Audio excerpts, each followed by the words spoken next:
बच्चे को जन्म देते हुए माँ का इंतकाल हो जाता है।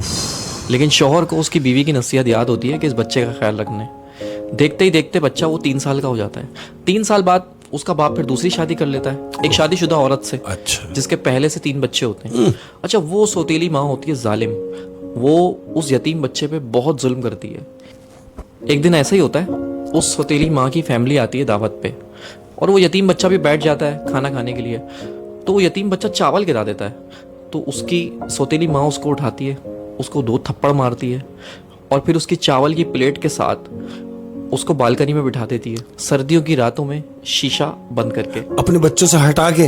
अब शौहर ऑफिस से आता है तो वो कहती है कि आप बैठे, मैं आपको खाना लगा देती हूँ। तो शौहर कहता है, भाई वो मेरे बच्चे, हमारे बच्चे कैसे हैं? वो कहती है वो बच्चे सो गए। तो शौहर भी सो जाता है। जब शौहर सो जाता है तो उसकी बीवी ख्वाब में आती है और कहती है कि मेरे बच्चे का ख्याल रखो। वो अचानक उड़ जाता है और सौतेली माँ से पूछता है कि वो बच्चा कहाँ है मेरा? उसने बोला वो तो सो रहा है, आप बेफिक्र होकर सो जाए। वो सो गया, बच्चे सो रहे सारे एक साथ। फिर वो सो जाता है उसका मियाँ। फिर उसके ख्वाब में उसकी बीवी आती है कि देखो मैं कह रही हूँ मेरे बच्चे का ख्याल रखो।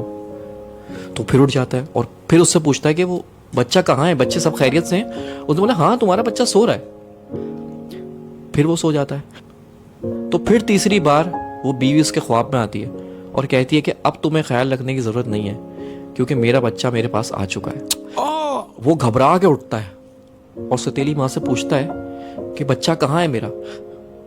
जाके देखता है कमरे में तो तीनों बच्चे सो रहे होते हैं, लेकिन वो बच्चा नहीं होता जो उसका सगा है। वो उसको पर याद आता है उसकी माँ को कि मैंने तो उसको बालकनी में बंद कर दिया था बाहर। हाँ। तो जैसे ही जाके वो बालकनी का शीशा खोलता है तो वो 3 साल का बच्चा चावल की प्लेट लेके और अपना मुंह घुटनों के अंदर दबा के बैठा हुआ होता है। जब बाप उसको जाके हिलाता है तो वो मर चुका होता है।